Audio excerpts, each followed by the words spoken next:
Monday Night Rugby on Off the Ball with Eir Sport. Watch every Munster and Leinster game only on Eir Sport, the home of rugby in Ireland. So we're looking back in round 4 of the Heineken Champions Cup. All the Irish provinces in pretty decent shape in their respective pools. There were 2 wins and a loss over the weekend. Ulster followed up last weekend with another bonus point win, this time in Belfast against the Scarlets. Leinster had the bonus point wrapped up by half-time at home to Bath, and at the very same time in France, Munster lost by a point to Castres. Perpignan beaten by Connacht, their 5th win in a row for Connacht in France in the Challenge Cup on Friday night. Ruaidhri O'Connor of the Irish Independent here in studio. Hello, sir. Hi, Joe. And Eddie O'Sullivan, you're there, Eddie? Yeah, Joe, I'm here. Great. So let's look at Castres Munster, which was the real tetchy affair of the weekend from an Irish point of view. Pool 2 is now still very, very competitive. This was miserable, cold, stop-start, tetchy, feisty, nasty kind of affair, Rory, and in the end Munster came out just short with, you would think, 3 Joey Carberry missed kicks and a few other botched chances, keeping them occupied on the flight home.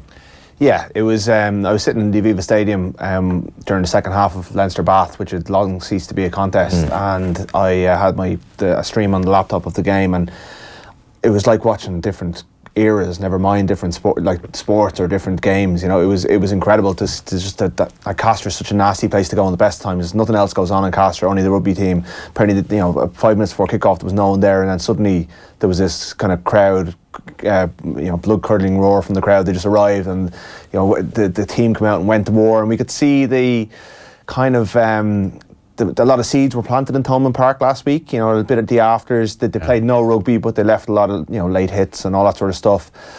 And Munster knew what they were in for, but knowing what you're in for and responding to what actually happens are very different things. And ultimately, while Castres went over the top in many different ways over the course of the game, and Wayne Barnes did probably let things go that he shouldn't have let go, Munster weren't able to cope with what Castres brought, particularly on the breakdown. And they had enough chances to win the game and didn't. And I know we're going to talk about the kind of Castres approach and the kind of bits of violence that were going on and the potential sightings down the road. But I mean, you just can't let Munster off the hook at the same time. All those things happened, but at the same time, there was a game there to be won. They had the chances to win it and they didn't take them. And it was a couple of different factors at play. So they're now the bottom top place. They're still top of the pool, but they're the bottom one of them, and they're 3 points adrift of anyone. So in that race for a home quarter final, they're in trouble, and they've got to win in Gloucester if they're going to get out of this pool, because it looks like only one's coming out, and it could be one of 4 because everyone's still in the hunt.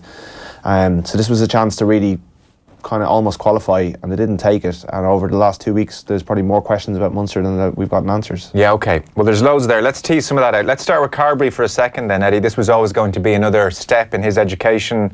Tricky away trip to France. With his kicking technique, first of all, we'll talk about his broader game in a moment, but it's a very kind of short, quick tempo. Is there anything in his action you don't like? Is he going to put this right eventually, sooner rather than later? No, I don't. There's nothing I don't like. I mean, he's been generally reliable as a kicker. He shunts the ball pretty well. He doesn't cut. Like a lot of modern kickers, they kick right down the tube, shunt through the ball. He didn't strike the ball badly. It felt like they were actually skewing off left or right. He just didn't get him down the right tube, And it doesn't take much. The slightest thing can put off a kick. He's just had a bad day. I think it's mental more than anything. His technique's fine. Okay.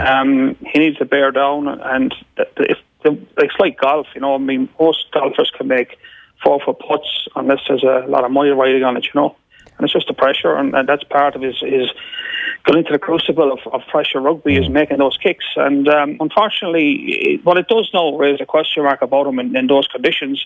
What he's got through now is find himself in a clutch situation and follow through and make the kicks.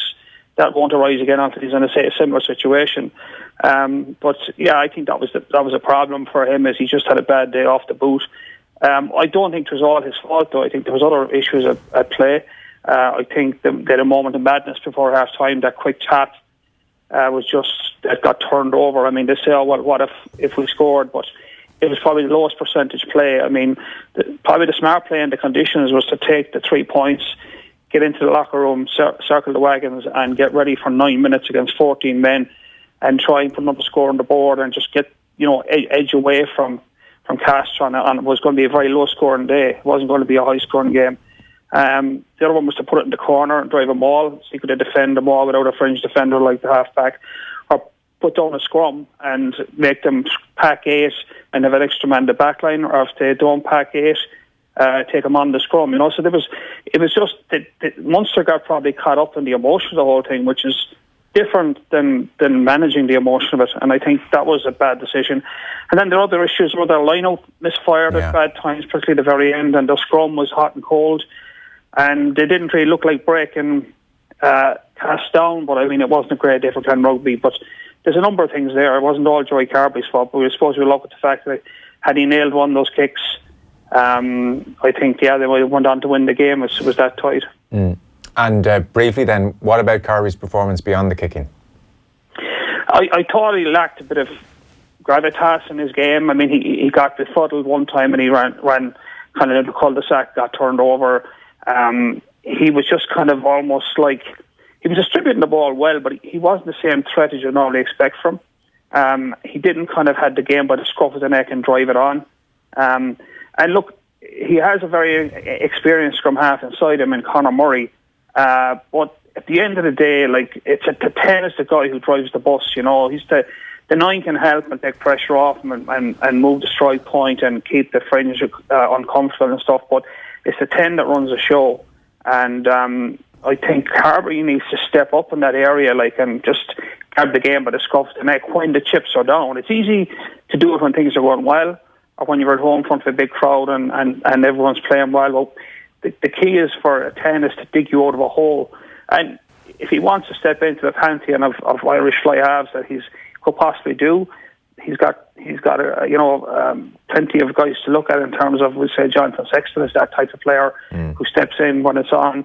Ron McGarrett's done it before him, So that's what he needs to get to. He's not there yet, but look, he's on a journey, and there'll be days like this. But there was a big price on Saturday, because had they won on the weekend, it would have made life a lot simpler. As Rory pointed out there, this is going to be a dogfight to the bitter end, and not something they probably need to be involved in when they didn't have to. They didn't problem solve, I thought, as well. I mean, it's all well and good talking about Murray and Carberry, but if Castres putting 5 into a ruck and Munster only putting 2 in... Donnacha O'Callaghan on commentary on BT said several times he wanted to see Munster resource that ruck better. Yeah, they obviously had a structure that, forwards were in certain places around the pitch, but they, sometimes you got to go, hang on a second, this ruck needs to be won, screw my pod, get in and win the ball. And they got turned over 3 times by counter rucks, one of which was that key moment just before half-time that Eddie's already talked about. That's something that you can fix yourselves on the pitch, that the leadership group need to go, hang on, we need to get bodies in, let's leave the pod a little bit and keep the ball tight for a while, and if you start doing that, then Castres will stop competing in the same way. But Wayne Barnes let a lot go around the breakdown, but that was partly because Castres were just putting bodies in and piling bodies in. And if the ref isn't going to sort it out, it's up to you to sort it out yourself. So it's very hard for a halfback to run a game if he's getting ball dirty that badly. Not that I'm letting them off the hook on it, but it's very much something that the forwards need to sort out themselves. And I did think they missed John Klein in particular, because he is their first arriver. He's their tight head lock who clears out those rucks on a regular basis. And while Billy Holland has done a very good job alongside him, I think himself and Tyke Byrne are probably a bit similar in terms of the kind of top of the ground kind of players a little bit. So there was issues, and they didn't quite sort them out on the pitch, which is disappointing to see, because they've got internationals all over it. That's a really interesting point, So you've Donnacha O'Callaghan, part of that brains trust that would have managed games back in the day as part of a great team. It's something that great teams have to do, and he's recognising the ruck situation. Admittedly, it's easier to do it in the cool of a commentary box. But you suspect if he was on the pitch, he might have said to the forwards, we actually need to look after the ruck here a bit more. And then you've got Eddie's point about the tap and go just before half-time when Castres are down to 14 men.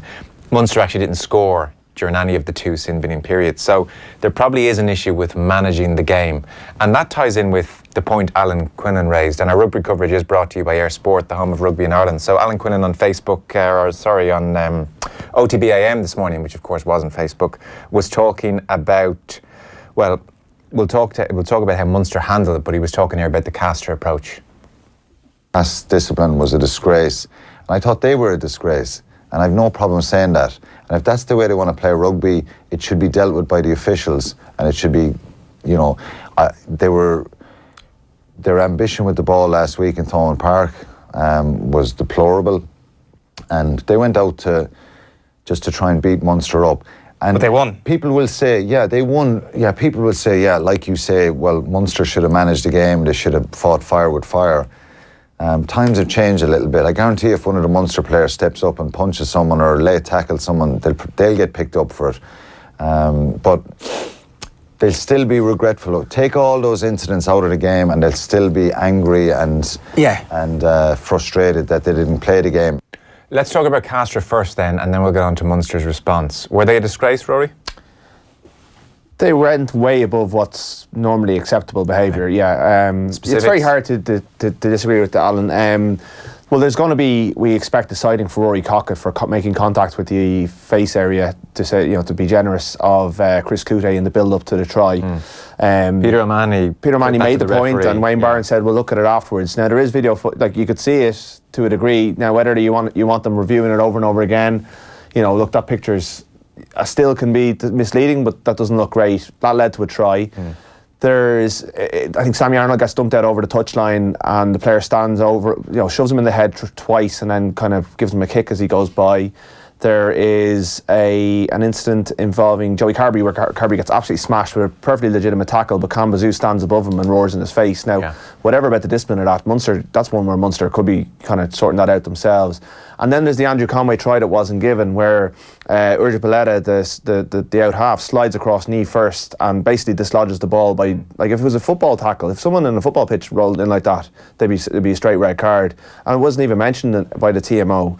There was also the flip. Conway. There was a late hit on, and there was the flip tackle on O'Mahony, which did result in a yellow card. Might have been a bit more serious. Now, having said all that, like, you can let Munster off the hook a little bit by going into it, because they still had all the wherewithal. It was within their powers to win that game, taking the referee out of the equation. But they could have expected, if it was in Thomond Park, Castres wouldn't have got away with all of that stuff. I think. Yeah. I think Wayne Barnes did lose control of it a little bit, and their approach will probably cost them a couple of players over Christmas, because there probably might be a ban or two coming. But they'll just look at it and go, well, we won. We won. Eddie, we'll get on to Munster in a second and how they responded and how they should respond potentially. But were Castres a disgrace? Did you watch that and get angry? Johan Van Grant talked about them going beyond the values of rugby. I mean, it's a professional game. Teams want to win.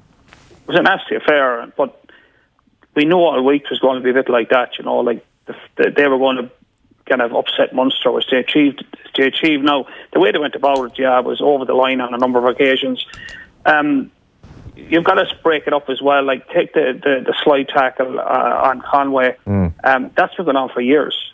I mean, like, people forget that that's not been clamped down on ever, especially if you get a try. So that has to be looked at. But I suppose I don't want to put all the short on the. It's unfair to say Wayne Barnes should be taking a stand on that, or no referee does that. Like, the other one was the tackle on Peter O'Mahony. He dealt with that. He thought it was a yellow and a red. Fair enough, you can argue the toss in it. The Cloutier one, I'm surprised he didn't go back and look at that. But here's the thing about Barnes, and this is his MO. He's the wrong guy in a game like that. He does not manage games that are fraught and bubbling over. He's a very good referee when everything's going smoothly, and he struggles with a game that's bubbling over and right on the edge. And he was out of his comfort zone, and he was probably a bad appointment. Whoever appointed him should have known him that he would struggle in that environment. So it was ugly and it was nasty, and not defending Castres. They crossed the line a few times and they got away with it. But that's what happens. It's not unusual in French rugby for that to happen. So what do we want Munster to do in that scenario then, Rory? Kick your points, win the game. Okay. I mean, they rose above it to a certain extent. I mean, you kind of want to see a bit of Alan Quinlan of the old days and going in and rattling a few cages. Like, Kambazoo's tackle on Carberry was the best shot of the game. Yeah. Never mind the bit afterwards. I don't remember a Munster player getting a shot on. Sammy Arnold made a couple of very good tackles, but there are ways within the rules that you can lay down a physical marker. So do you feel they got bullied, to use a maybe unfair term? Well, they got bullied around the breakdown, which is one of the areas of the game where you can legitimately impose yourself physically. Yeah. They allowed themselves. You just want to see. I remember.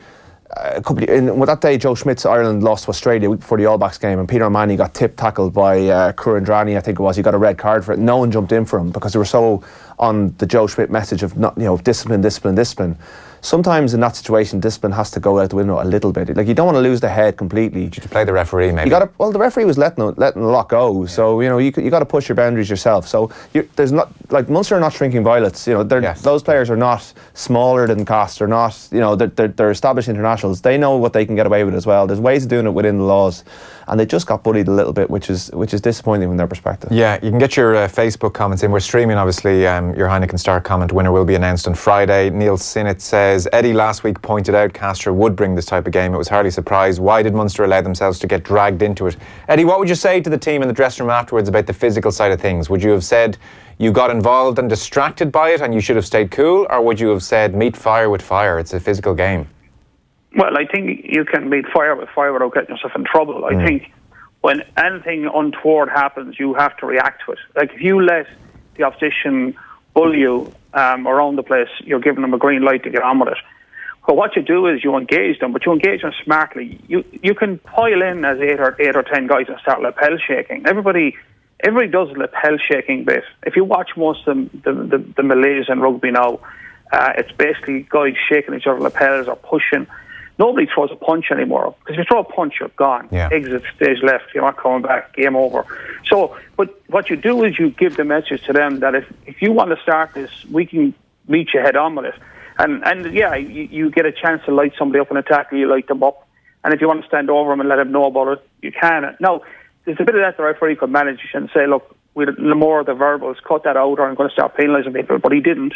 But definitely you could get stuck in situations like where you feel like somebody got a nasty one. Everyone can pile in and start lapel shaking, and that sends a message to them. It sends a message to the referee. The referee's got to sort that out. Yeah. And you can say to the referee, well, look, this is going on and we're not having any more of it. You need to sort it out. But if you let it go, they seem to have got the green light to go ahead with it, and the referee's kind of like, well, nothing happened, move on, Yeah. So they could have had some sort of a statement without actually doing anything stupid. Yeah, okay, fair enough. I mean, there is a point here where, in rugby especially, there is often a reactive quality to the physicality stakes, and you suspect if these two teams played again next week, then Munster would almost bully Castres. And you saw with Ireland and New Zealand last month, you suspect 2016 was on the minds of the Irish team, and they physically imposed themselves on New Zealand. That happens in a physical game. There is an ebb and a flow to it sometimes. The angrier you are, the better. So let's park that for a second, and let's assume Munster will put that right.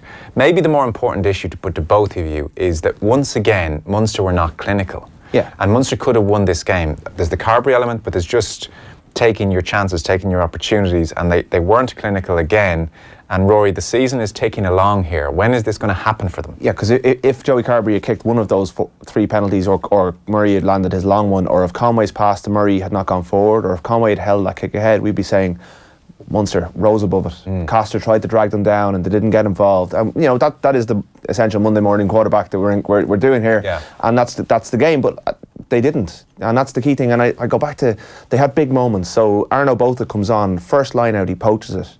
And Peter O'Mahony, so he wins it against Castres on a 22.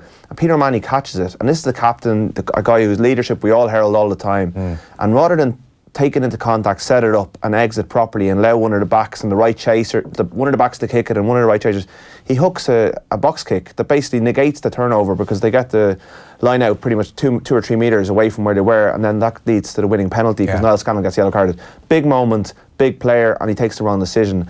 And then you get Ty Byrne in the 78 or 79 minute, wins that turnover penalty on his own 22, lashes the ball on the ground. Munster get the big moment from it, kick it to touch, and the line out doesn't go to hand. Yeah. I mean, those are the kind of clutch moments that Munster teams of old and the Leinster right now are managing, and even Ireland are probably, Munster are always being compared to Leinster, and they're probably compared to Ireland a little bit as well in the backs of our mind, because we're used to seeing Joe Schmidt's team. They're the kind of things that are the moments that Leinster and Ireland are winning at the moment, and Munster are losing them, and that's fundamentally where they're kind of coming up short when it comes to the semi-finals as well. So they're not showing that they're learning from previous moments, I guess, and that's why I've seen people ask the question, where are Munster right now, and no one's ever quite sure, and that was probably a better reflection of where they are in terms of winning this competition than you'd say when they beat Edinburgh by 50 points in the Pro 14 and look great. Yeah. The way you're both talking then, Eddie, it's not really about skill set here, it's more a composure issue, it feels like. There's a bit of that, and I think there's a bit of the fact that they're not able to score tries as well. I think just not last weekend they weren't clinical, but they weren't clinical when it was easier in Thomond Park. They still didn't. Like, if they had been at all clinical, they would have 4 extra points in the bag here. They'd be on 16 points. They'd be sitting on a home quarter final. Like, the food would be done and dusted.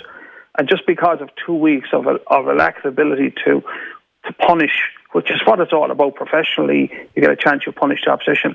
They're now still in a dogfight.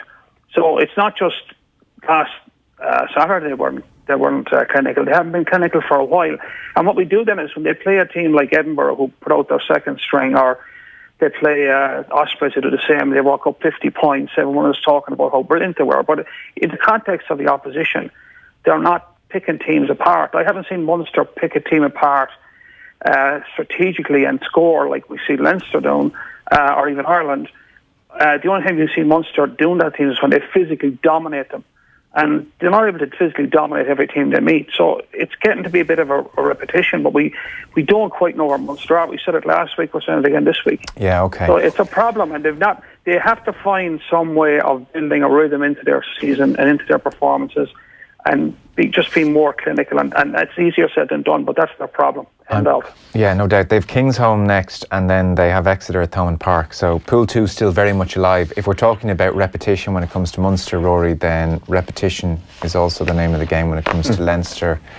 6 tries, 42 points to 15 against Bath. You can pretty much copy and paste anything we've said over the last 18 months. Apart from last week, when we were a bit down. But even then, they got out of it a win. Last week they won. Yeah, they went away to a tricky away venue, and this is the difference. And this is what probably frustrates Munster fans when they listen to us talk about Leinster. Yeah. They went and they got beaten up at the breakdown, but they just did enough. They found a way, and they took their chances when they came. And we said Dublin would be a different proposition. Yeah. And it was in every way imaginable. Conan in at 8, I suppose, was kind of interesting. He scored a try. Rory O'Loughlin is an interesting talking point. Well, 3 changes and they all scored. Well. Yeah. Cullen, who had mentioned this exact issue the week before, said, I thought we were much better in the contact area. We didn't deal with that well last week. We were very strong in the carry, fights through contact as well. And it was hard running, physical, and they just steamrolled Bath, the bonus point in the can at half-time. And once they won the physical battle, they started executing those wraparound plays that looked so good, and they entertained the 40-odd thousand people there. And they availed of a lovely little 40-minute break in the weather. You know, Storm Deirdre took a little rest at half-5. You know, it was a stroke of luck, and they got their business done before half-time, because the second half was just a non-event, really. It was one nice try, one last kind of power try for Dan Levy before that, for one last time in 2018. It was pretty much the story of 2018. But they were impressive. But Bath put it up to them. Like, Bath are not that great, and Leinster's campaign will come down to this game against Toulouse on the 12th of January, which is already looking like that weekend, because you've got Ulster hosting Racing later on that afternoon, and then Munster got a Gloucester night before. I know Alan Quinlan wrote in our paper about the decline of European rugby. That's a weekend to kind of hang the whole on. So the whole thing on. So no, look, they were really good and they played really well, and we didn't learn an awful lot about them, but we did enjoy watching them because they put together some unbelievable phases. And it was nice to see Adam Byrne, who was playing A rugby for a lot of this campaign, rise high and score that cross kick try, and then O'Loughlin brought a bit of physicality to it, and they were just direct. They were really, really, like, they showed what we know that they can be, but it doesn't completely convince you that the issues they had last week can't repeat themselves on the road. I think I'd like to see them go on the road again and get it put up to them the way Bath and Toulouse have done. Okay, fair point.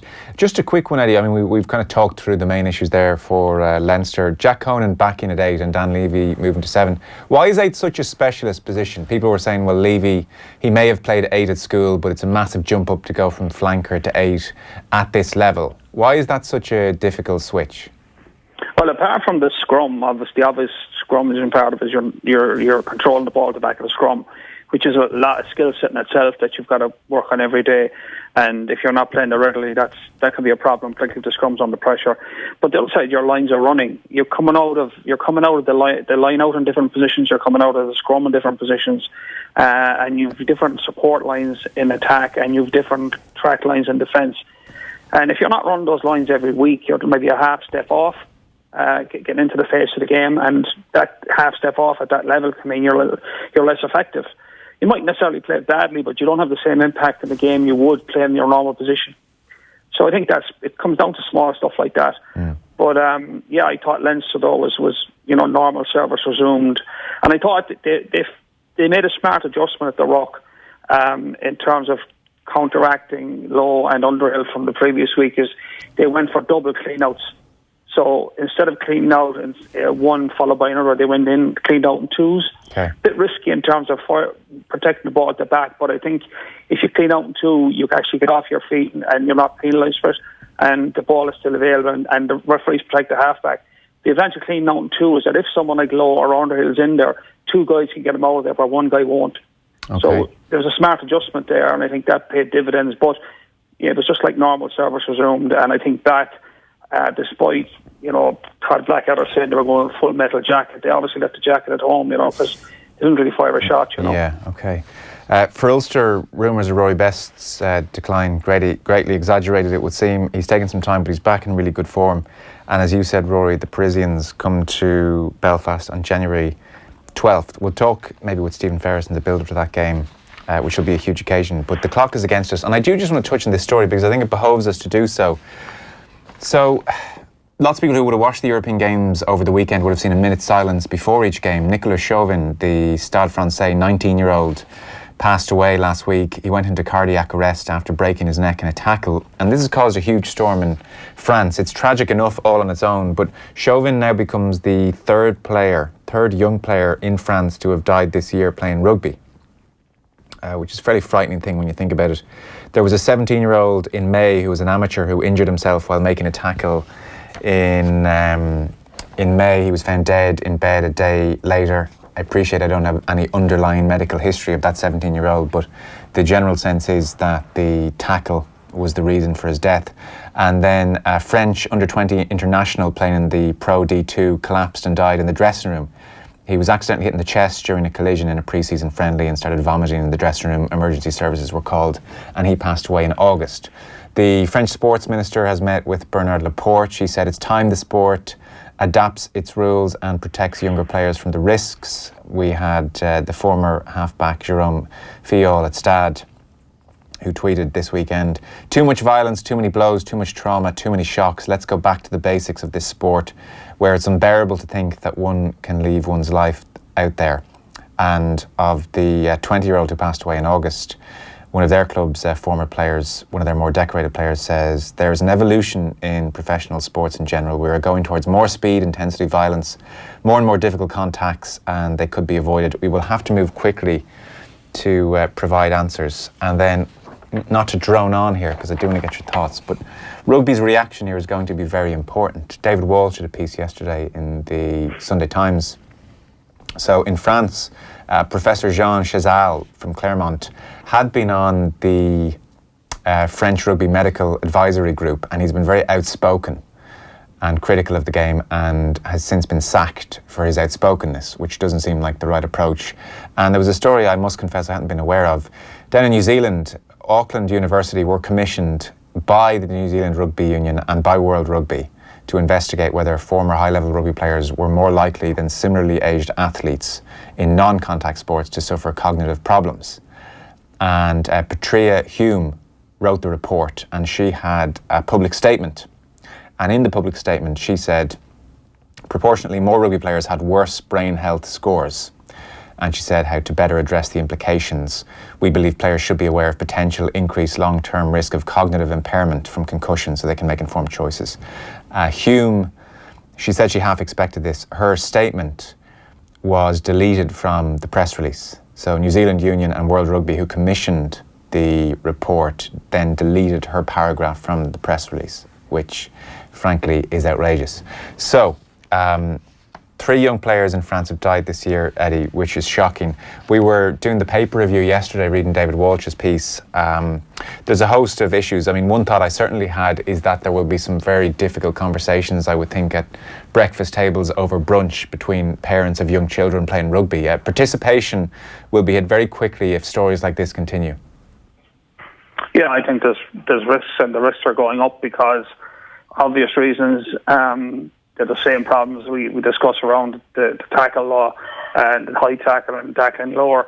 But the problems are around the fact that players are getting more powerful, even at a younger age. They're running faster and they're bigger and they're colliding with each other more often. The ball is in play more as well. Like a ball game gone for 20 phases, that means there's 20 collisions at least in that set. and more around the ruck. And then there's the other factor that there's less space on the field because the fence is so smarter, so space at a premium. So everyone agrees, it's a bit like global warming, everyone agrees it's a problem, but nobody has a solution for it other than saying we have to fix it. Yeah. And the problem is it's a collision sport, and I don't know actually how you make it safer, because other than change the game, take the contact element out of it, and take the contact element out of the sport, it's not the same sport. It's the same problem in all collision sports, the same in America. Kids get hurt every year in America. It's just one of those things, and it's not going to go away, and it's probably going to become more prevalent given the physicality of the game. And I don't know how you can change that without changing the game to a different type of sport. And I think it's a discussion, and I think it does make parents think twice about their kids playing the game. That's the reality of it. But I don't see...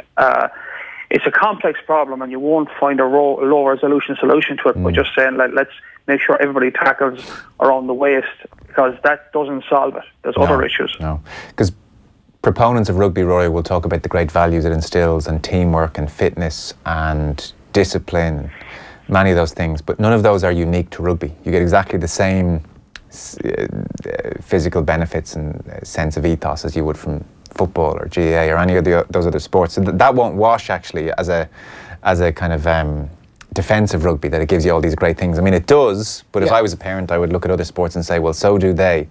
I mean, I don't have a solution either. Eddie talks there about less space, therefore, you know, that great phrase, players are running into each other now as opposed to running into space. Maybe we need to create more space in the field. Maybe it becomes a 13-a-side game. Maybe that is just a horrendous suggestion for anyone who's played the game and loves the game their whole life. But if people are dying, this is a big problem. If people are dying, everything should be up for review. Yeah. And, you know, it's really easy to make a trite soundbite about how, you know, it gives you perspective and all this sort of thing, because it's just the natural thing to say. Sure. And like Eddie, I don't have a solution for the way, like, society is everyone playing sport at all levels of all kind of elite sports are getting faster and stronger. But in rugby, it's leading to greater collisions because people are running straight at each other. Whereas in football and Gaelic, it's it's just not the nature of the game. Yeah. So I think it's one of the reasons why rugby should be leading the charge against PEDs, because, you know, if people are getting bigger, faster, stronger, they should be doing it at least within the accepted rules. It's something that, you know, we should be looking at in schools. You know, like, we see people coming out of schools ready for professional rugby because they've been into S&C programs since they were 12, 14, 16. It's very hard to tell someone who's at that age and wants to be a professional rugby player, stop going to the gym because, you know, it's not safe. They're just going to tell you where to go, and they'll go and do something else. So I think that stories like that story about New Zealand, that's scary, that if the game is not taking stuff like that seriously, because that is ultimately the custodians of the game's job is to protect the people who are playing it. Yeah. And if the people who are playing it are not protected, and you know, these kids in France, all they want to do is make a success of a professional career in the game. And I was in Leinster today talking to Brian Byrne with a group of other journalists, and he was talking about, you know, this is the dream, living the dream. And increasingly, the rugby, being a professional rugby player, just doesn't look like a dream job to me anymore. It looks like a bloody... And we saw Ellis Geng. I know you talked about Ellis Geng yesterday, and his unbelievable quotes about a whole range of topics, but his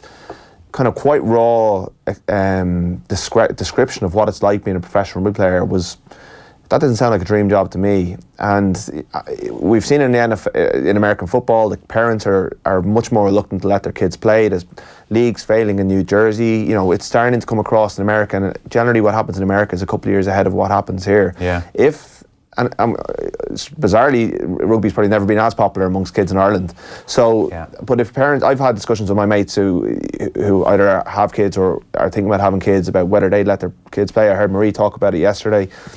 That's the conversations that are happening in the real world, and if rugby is immune to them or is trying to ignore them, then that's silly, because participation levels are what will drive the future of the game going forward, even if the top end of the game is really successful. Yeah, I don't have a solution either. I'm not sure what you do. I guess talk to as many smart people as you can, and it has to be evidence based. It can't just be knee jerk. And like Ross Tucker's been involved in those. You know, there have been long term studies and stuff, but 3 deaths, you know, that's too many. You know, it's frightening. No, it's a frightening thought. Right, we'll leave it there. Ruaidhri O'Connor from the Irish Independent. Thank you, Eddie. Pleasure as always. Thanks very much. Thanks, Joe. Monday Night Rugby on Off the Ball with Eir Sport. Watch live Pro 14 action on Eir Sport this season. Visit eirsport.ie.